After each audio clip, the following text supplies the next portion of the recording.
कैसे हो सभी बच्चों? सभी की राम राम मैंने ले ली है। गुड मॉर्निंग सभी को गुड मॉर्निंग। आइए स्टार्ट करते हैं आपका ब्रह्मास्त्र 4। जो बच्चे नए हैं वो इस बात को अच्छी प्रकार से समझेंगे। सबसे पहले हम पढ़ाते हैं बेस, ठीक है। सबसे पहले पढ़ाते हैं बेस, और बेस पढ़ाने के बाद फिर होता है ब्रह्मास्त्र तैयार।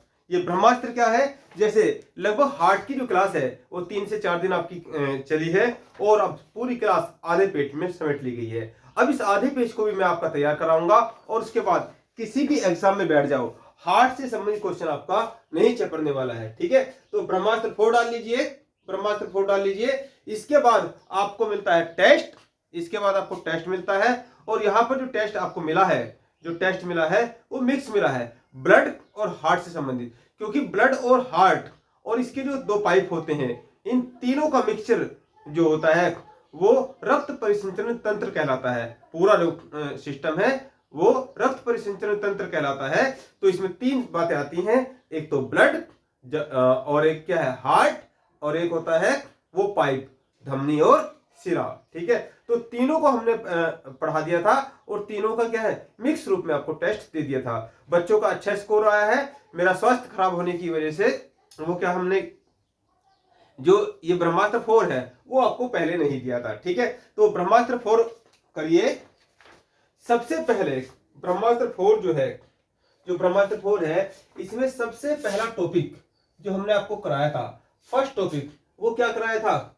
वो ये जो हार्ट चैप्टर है, ये जो किसका ये ब्रह्मास्त्र है?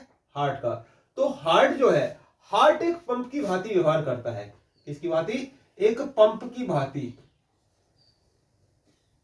या एक मोटर की भांति, ठीक है। जिस प्रकार से हमारे घरों में यदि आपका बिल्डिंग के ऊपर मकान है, ठीक है, यदि ऊपर वाली माले पर है, तो नीचे से पानी आने के लिए एक मोटर लगाया जाता है, ठीक है, मोटर लगाया जाता है। और पंप क्या होता है, जैसे जेसीबी होती है, तो जेसीबी में एक आगे की तरफ जहां रेडिएटर होता है वहां पर क्या है पंप लगा होता है। तो पूरे जो उसका वर्किंग सिस्टम होता है, तो वहां पर लिक्विड जो होता है, जिस ऑयल के माध्यम से क्या होता है वर्किंग होता है, तो उस पंप के माध्यम से वो फ्लो होता है। जैसे खेत में क्या होता है, खेत में पानी जब ट्यूबवेल के माध्यम से जाता है तो वो मोटर के माध्यम से उठाया जाता है और पूरे खेत में फ्लो कराया जाता है, ठीक है। तो अब वहां पर खेत में फ्लो कराने के लिए यहां पर कुछ पाइप की आवश्यकता पड़ती है। नॉर्मली खेतों में क्या होता है नाली बना ली जाती है, लेकिन आजकल क्या है कुछ पाइप भी आते हैं जो फोल्ड कर कर लेके चले जाते हैं। तो यहां पर 2 प्रकार की पाइप है, 2 प्रकार के पाइप हैं। एक पाइप को तो कहते हैं धमनी, क्या बोलते हैं? धमनी। और दूसरा है आपका सिरा, इसको इंग्लिश में वेन्स बोलते हैं, और इसको इंग्लिश में आर्टरी बोलते हैं, ठीक है।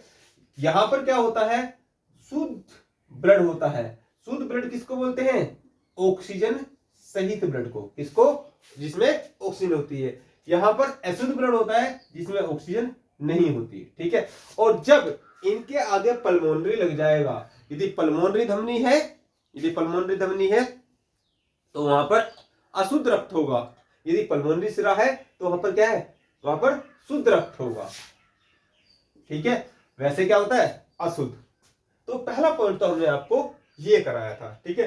नोट कर लीजिए जल्दी से, ये आधा पेज आपको तैयार करना है और हमेशा फिर इसी पे फोकस करना है। यदि कहीं डाउट होता है, कोई क्वेश्चन आपसे सोल्व नहीं होता, तो वापस अपने जो मेन नोट्स है उनमें जाकर आपको देखना है। तो पहला पॉइंट तो हमारा ये हुआ, ठीक है। अगला पॉइंट जो है, हमने जो सेकेंड पॉइंट बनाया था वो था हार्ट स्ट्रक्चर, यानी कि हृदय की संरचना, ठीक है। अब हृदय की जो संरचना है, यहां पर हमने आपको एक इस प्रकार का दिल टाइप का बनाया था, और उसमें बीच में एक ऐसी दीवार लगा दी थी, ठीक है। वैसे तीर ऐसे होता है, हमने उस तीर को उठा के ऐसे सीधा कर दिया था। इसको क्या बोला था? सेप्टम बोला था। यहां पर 3 दरवाजे लगाए थे और यहां पर 2 दरवाजे लगाए थे। तो इस प्रकार से ये जो स्ट्रक्चर बना ये 4 भागों में डिवाइड हो गया। ठीक है, इन दरवाजों को, ये 2 दरवाजे लगे हुए हैं इसलिए इनको द्विवलनीय कपाट बोलते हैं। और इसको क्या बोलते हैं, 3 दरवाजे लगे हैं तो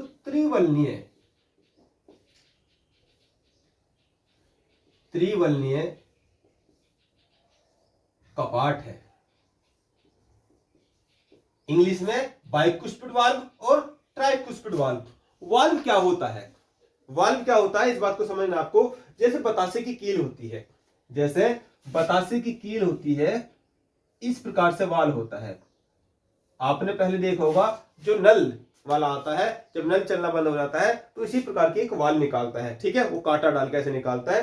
तो ये क्या होता है, यहां पर देखिए, यहां पर ऊपर से प्रेशर पड़ेगा तो ये वाल्व बंद रहेगी, और यहां से प्रेशर पड़ेगा तो थोड़ी सी खुल जाएगी। तो यदि यहां से कोई लिक्विड है वो क्या है, वो ऊपर चला जाएगा।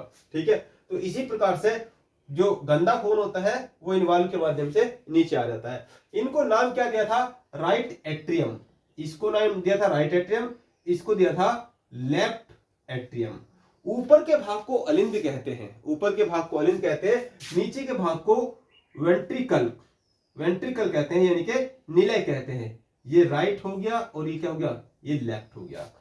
तो इस प्रकार से हमने संरचना को बताया था। अब यहां पे गंदा खून आने के लिए, ठीक है, ये क्या है, ये अग्र महाशिरा है, ये पश्च महाशिरा है। ये अग्र महाशिरा है, पश्च महाशिरा है, क्योंकि शिराओं के माध्यम से तो गंदा ब्लड आएगा। यहां पे मैं एक अलग प्रकार के गंदे खून के लिए ब्लू रंग का यूज कर लेता हूं, और शुद्ध खून के लिए मैं रेड पेन का यूज करूंगा। ठीक है, यहां पर अग्र महाशिरा है और पश्च महाशिरा है, ये महाशिरा है, महाशिरा, ये दोनों महाशिरा है, ये अग्र है, ये पश्च है।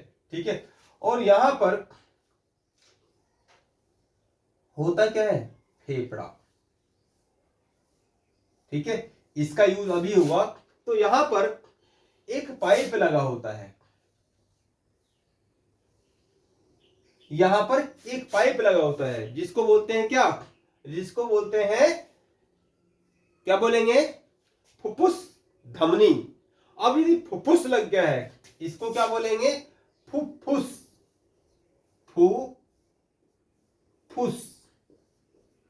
फुफ्फुस धमनी। तो इसके अंदर कैसा खून होना चाहिए, धमनी के अंदर क्या होता है, धमनी के अंदर शुद्ध खून होता है। लेकिन यहां पर इसमें क्या होगा, ब्लू पेन का यूज करेंगे, इसमें कैसा होगा, इसमें गंदा खून होगा, यानी कि ऐसा खून जो ऑक्सीजन नहीं है। ठीक है, जिसमें ऑक्सीजन नहीं है। ये कहां पहुंच रहा है, ये फेफड़े के पास पहुंच रहा है। यहां से ये शुद्ध हो जाएगा, यहां से ये शुद्ध हो जाएगा, और इस पाइप के माध्यम से, इस पाइप के माध्यम से ये पहुंचेगा कहां, लेफ्ट वेंट्रिकल में। ठीक है, और यहां पर इसको मिलेगा एक रास्ता। ठीक है, अब यहां पर ये शुद्ध खून, यहां पर ये शुद्ध खून, इसमें क्या है, ऑक्सीजन मिल चुकी है, तो ये शुद्ध खून पहुंचेगा लेफ्ट एट्रियम में, दाएं बाएं अलिंद में। ठीक है, ये क्या है, ये दायां है, ये बायां है, बाएं अलिंद में पहुंचेगा, और यहां से इस द्विवलनीय कपाट के द्वारा ये कहां पहुंचेगा, ये एओर्टा है। ये क्या है, ये एओर्टा है, ये एओर्टा है। एओर्टा में क्या होती है, छोटी छोटी धमनियां, छोटे छोटे पाइप जुड़े होते हैं। ठीक है, छोटी छोटी धमनियां, छोटे छोटे पाइप जुड़े होते हैं। तो ये क्या है, इसको बोलते हैं एओर्टा, एओर्टा, एओर्टा। तो यहां से इसको महाधमनी भी बोलते हैं, महाधमनी, महाधमनी बोलते हैं। अब इसका पूरे हार्ट का सबसे मजबूत भाग,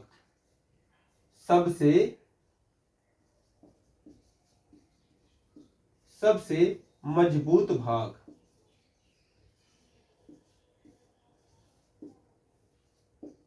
ये क्वेश्चन आया हुआ है, तो कौन सा होगा, लेफ्ट वेंट्रिकल होगा, सबसे ज्यादा प्रेशर इसी पर पड़ेगा। ठीक है, और यहां पर हमने आपको ये भी बताया था, लाल मार्कर ले लेते हैं इसमें, यहां पर एक लगा होता है, यहां पर इसको बोलते हैं एसए नोड। क्या बोलते हैं? SA node, sino auricular node. तो ये हृदय के बारे में हमने आपको बताया था। ठीक है, ये हृदय के बारे में हमने आपको बताया था। इसके बाद इसकी क्रियाविधि पर चर्चा चली थी। तो क्रियाविधि क्या है भाई? यहां से जो गंदा खून होगा, अब गंदा खून कहां से होगा? गंदा खून कहां से होगा? तो ये एक व्यक्ति है, ये एक व्यक्ति है, ये आप हो। आप कोई कार्य कर रहे हो, रनिंग कर रहे हो, सपोज करो हाथ की मशीन से कुट्टी काट रहे हो, इस प्रकार से ना, पशुओं के लिए चारा काट रहे हो। तो जब ये वर्क करेगा, जब ये हाथ वर्क करेगा तो ये थक जाएगा, ये थक जाएगा, इसको पावर की जरूरत पड़ेगी, इसको पावर की जरूरत पड़ेगी। पावर किससे बनती है? जो फर्स्ट चैप्टर में आपने समझा था, माइट्रोकॉन्ड्रिया, कोशिका के अंदर जो माइट्रोकॉन्ड्रिया होती है वहां पर पावर बनती है। ठीक है, कैसे बनती है? रॉ मटेरियल के रूप में तो चाहिए ग्लूकोज, और उसको तोड़ने के लिए चाहिए ऑक्सीजन, उसको तोड़ने के लिए चाहिए ऑक्सीजन। तो यहां पर ऑक्सीजन की कमी हो चुकी है, दोबारा से खाना खाना होगा, वो खाना डाइजेस्ट होगा और ब्लड के साथ O2 आएगा और फिर से पावर बन जाएगी। ठीक है, तो ये गंदा खून जो यदि यहां से इसको थकावट हो गई है तो वो गंदा खून यहां पर आएगा, दाएं अलिंद में आएगा। दाएं अलिंद में आएगा तो ये ऐसे नोड क्या करेगा? ये ट्राइकोस्पिड वाल्व को खोलेगा और ये गंदा खून कहां पर आ जाएगा? ये दाएं नीले में आ जाएगा, दाएं नीले में आ जाएगा, राइट वेंट्रिकल में आ जाएगा। अब यहां से हृदय के पास दो चीजें होती हैं, एक बार वो सिकुड़ता है, एक बार वो फैलता है। किसके माध्यम से? ऐसे नोड के माध्यम से। ठीक है, तो ये क्या है? जब ये फैलेगा तो ये वाल्व बंद हो चुका है, ये वाल्व बंद हो चुका है। ये जो वाल्व है ये उल्टा करके ऐसे लगा हुआ है, तो जब ये ऐसे जाएगा ऊपर से, ये वाल्व इस प्रकार से होता है,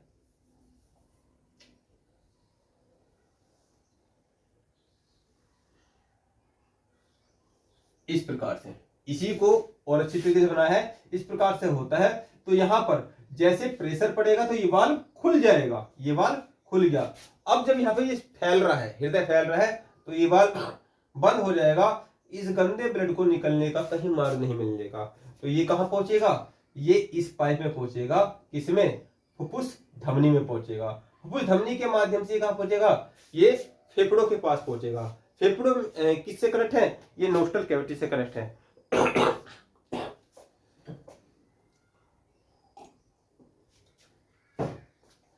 तो यहां पर ये क्या हो जाएगा? शुद्ध हो जाएगा, और शुद्ध होकर ये जो बायां अलिंद है उसमें पहुंच जाएगा। ठीक है, तो यहां से जैसे ही शुद्ध होगा, अब फेफड़ा ये क्या है, एक बार इसे अंदर ले लेगा और एक बार क्या, वो फैलेगा। तो जब अंदर ले लेगा तो यहां पर क्या है, ये दाएं अलिंद से, ये बाएं अलिंद से कहां पहुंचेगा?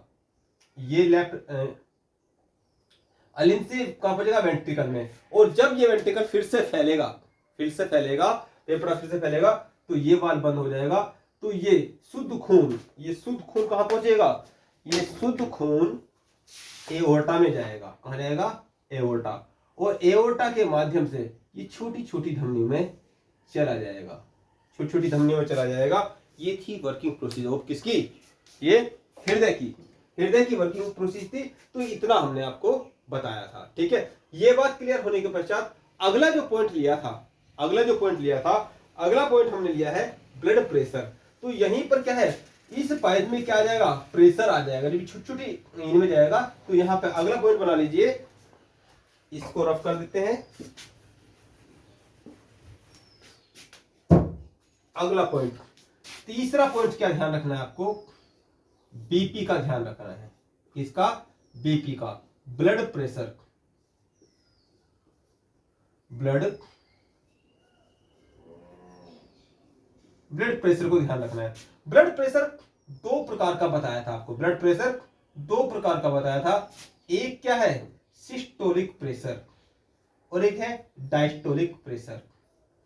सिस्टोलिक प्रेशर का जो मान होता है वो 120 mmHg होता है। यहाँ Hg से संबंधित पारे से है, किससे है? पारे से।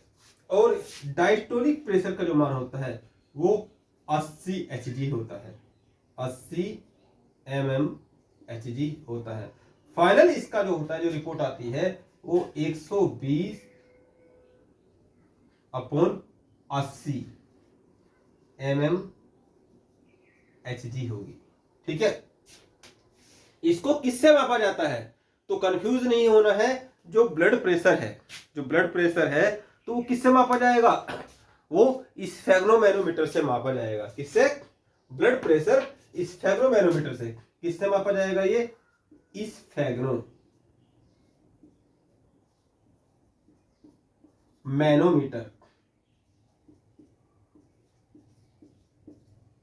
स्फेग्नोमैनोमीटर के द्वारा मापा जाएगा। साथ साथ में आप नोट करते हुए चलेंगे। स्फेग्नोमैनोमीटर के द्वारा मापा जाएगा। स्फेग्नोमैनोमीटर क्या होता है? जब यहाँ पर क्या होता है, जब हाथ पर ऐसे एक पट्टा सा लपेट देते हैं और ऐसे यूं करके वो दबाता है। आजकल इलेक्ट्रॉनिक भी आने लगे हैं, तो वो क्या होता है? स्फेग्नोमैनोमीटर होता है।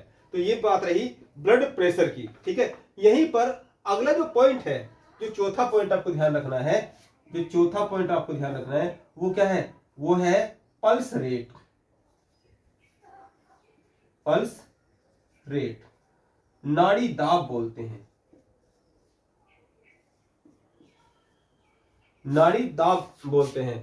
1 मिनट में लगभग 72 से 75 बार हमारा हृदय धड़कता है और नाड़ी दाब भी लगभग उतना ही होता है।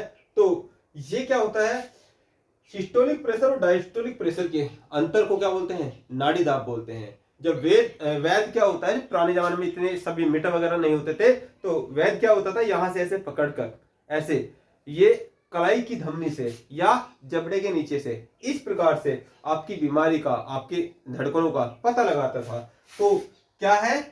सिस्टोलिक प्रेशर और डायस्टोलिक प्रेशर के अंतर को क्या बोलते हैं? नाड़ी दाब बोलते हैं। जो पांचवा पॉइंट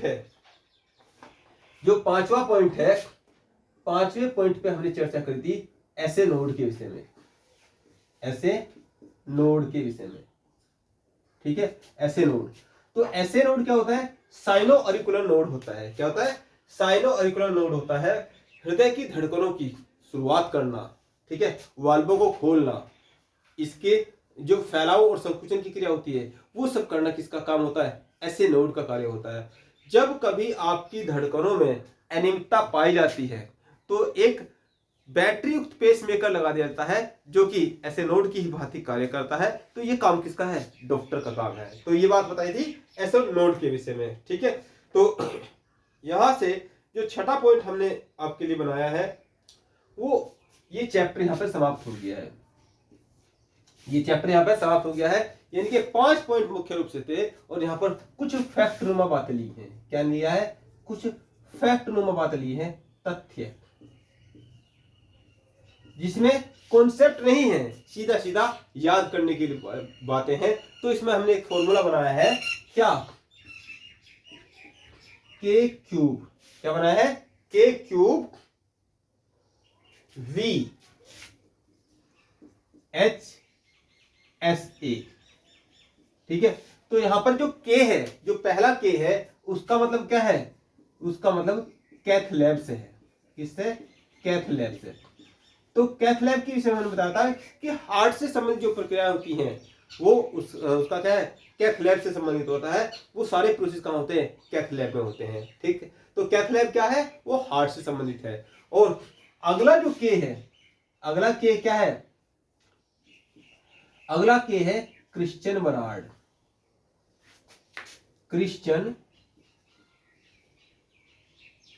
बर्नार्ड। ये क्रिश्चियन बर्नार्ड कौन है? ऐसे पहले व्यक्ति जिन्होंने सबसे पहले हृदय को ट्रांसप्लेट किया, परिवर्तन किया। यदि यहां पर इस तीसरे के की बात करें, यदि यहां पर इस तीसरे के की बात करें तो कोरोनरी धमनी। क्या है? कोरोनरी धमनी। कोरोनरी धमनी। ये कोरोनरी धमनी क्या है? यहीं पर इन धमनियों में से एक धमनी क्या है? कोरोनरी धमनी है। जब ये पूरे शरीर को, पूरी बॉडी को क्या देंगी, ब्लड देंगी, ऑक्सीजन युक्त ब्लड देंगी, तो इस हृदय को संचालित होने के लिए तो ब्लड चाहिए। तो उसी में से एक क्या है, एक कोरोनरी धमनी है। क्या है, कोरोनरी धमनी। इसका कार्य क्या है, हृदय को पोषण देना, हृदय को पोषण देना, हृदय को पोषण देती है। तो 3 के का मतलब समझे, क्यू का मतलब क्या है, कैथलेब, क्रिश्चियन बर्नार्ड और कोरोनरी धमनी। ठीक है, यहां वी जो है, वी का मतलब सीधा सीधा किससे है, वेणुगोपाल से है, वेणुगोपाल से है। ये वेणुगोपाल जी कौन है, भारत के ऐसे पहले व्यक्ति जिन्होंने हृदय परिवर्तन किया। विश्व के पूछे तो क्रिश्चियन बर्नार्ड है, और भारत के पूछे तो वेणुगोपाल है। यहां H का हम 2 बार यूज करेंगे, HS में और HA में। ठीक है, HS से मतलब है, HS से मतलब क्या है, हृदय स्पंदन, हृदय स्पंदन। तो हृदय स्पंदन क्या है, यानी कि ये हृदय का धड़कना, इसको क्या बोलते हैं, हृदय स्पंदन बोलते हैं। इसके लिए जो ये कार्य हो रहा है, ये कार्य तो हार्ट के माध्यम से हो रहा है, लेकिन ये संचालित सारे कार्य, बॉडी के सारे कार्य कहां से संचालित होते हैं, वो मस्तिष्क से होते हैं। और मस्तिष्क का जो पिछला भाग होता है, मस्तिष्क का पिछला भाग होता है, तो क्या होता है, मेड्यूला ओब्लंगेटा, मेड्यूला ओब्लंगेटा। तो इसके पिछले हिस्से से ये नियंत्रित होता है, कंट्रोल होता है। ठीक है, और इसमें जो हेल्प होती है, मेडुला ओब्लंगेटा इसका पिछला भाग होता है, ये आपका तथ्य हृदय स्पंदन। ठीक है, इसमें जो हेल्प होती है, इसमें पोटेशियम भी हेल्प करता है, इसमें पोटेशियम भी इसकी हेल्प करता है। ठीक है, अगला पॉइंट आपको क्या लेना है, हार्ट अटैक।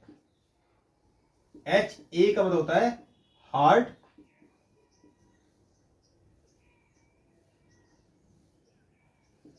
अटैक। तो हार्ट अटैक में हमने बताया था, जी मचलाना, पसीना आना, सीने में दर्द होना, बाहों में झंझनाहट होना, ये क्या है, हार्ट अटैक के लक्षण है। ठीक है, और यहां पर रक्त स्कंदन से संबंधित मेडिसिन को लिया जाता है, रक्त स्कंदन से संबंधित मेडिसिन को लिया जाता है। इसके विषय में हमने हार्ट अटैक के विषय में इतनी बातें आपको बताई थी। ठीक है, अब इसमें एक चीज को और ध्यान रखना है, इस पूरे प्रोसेस को, जब आप हार्ट से संबंधित किसी बीमारी से इफेक्ट होते हैं, तो यहां पर आपको एक ई और जोड़ देना है। क्या जोड़ देना है, ई। इस ई का मतलब यहां इससे है, ये आपके नोट्स में नहीं होगा, मैं इसको चलो यही बना देते हैं, कोई बात नहीं। आपने फिल्मों में देखा होगा, जब कोई बीमार होता है तो एक टीवी स्क्रीन से चल जाती है, और इस प्रकार से, या आप कभी किसी अपने परिचित के को देखने के लिए जब हॉस्पिटल में गए हों और वो हार्ट से संबंधित बीमारी से ग्रस्त हो, तो यहां पर इस प्रकार से एक लाइन सी चलती नजर आती है। ठीक है, यहां पर एक ग्राफ से चलता हुआ नजर आता है। तो बोलते हैं एकदम से जब ये चलने लगता है, अरे अरे सारा काम हो गया लिखा है। ठीक है, वो फिर से जीवित हो उठा है। तो ये क्या होता है, ये जो होता है, ये होता है इलेक्ट्रोकार्डियोग्राम। ये क्या होता है, इस पूरे सिस्टम को बोलते हैं इलेक्ट्रोकार्डियोग्राम, इलेक्ट्रोकार्डियोग्राम,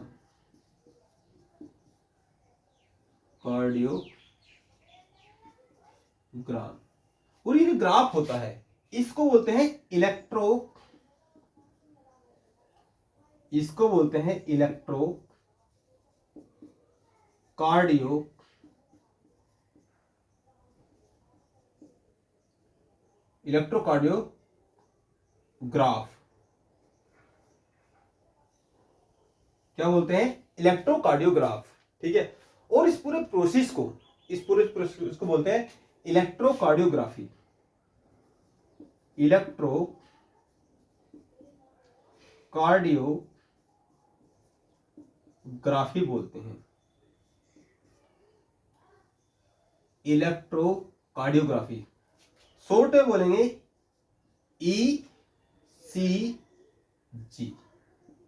ठीक है, तो कभी भी आपसे क्वेश्चन आए कि इलेक्ट्रोकार्डियोग्राम क्या है, इलेक्ट्रोकार्डियोग्राफ क्या है, इलेक्ट्रोकार्डियोग्राफी क्या है, तो आप बता देना हार्ट से संबंधित है। ठीक है, तो ये सब क्या है, ये हार्ट से संबंधित है। और कभी आपसे पूछे EEG के विषय में, EEG के विषय में पूछे, तो इसका संबंध किससे है, इसका संबंध मस्तिष्क से होता है।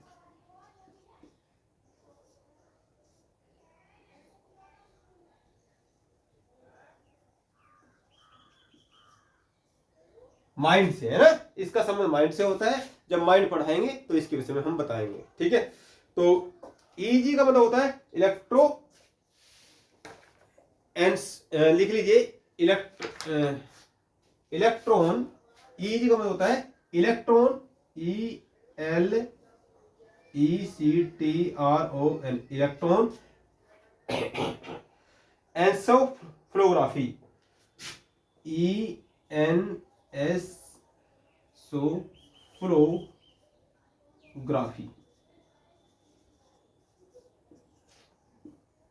ठीक है, इसका संबंध किससे है, इसका संबंध मस्तिष्क से है।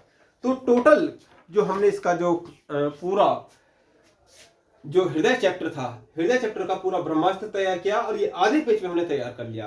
तो बहुत सारी चीजें हमारे कहाँ है, यहाँ पर आ चुकी हैं। ठीक है, वो सारी जो क्रियाविधि है हमें लिखने की जरूरत नहीं है। तो ये टॉपिक थे, इन टॉपिकों में से यदि किसी भी टॉपिक को आपको कहीं डाउट है तो सीधा सीधा बेस वाले लेक्चर में जाकर देखिए और आराम से अपना टेस्ट दीजिए और ब्रह्मास्त्र आपका तैयार हो चुका है। ठीक है, यहाँ पर जल्दी से इसे नोट कर लीजिए, कोई दिक्कत हो तो मैं हट जाता हूं थोड़ी देर के लिए, कीजिए जल्दी से।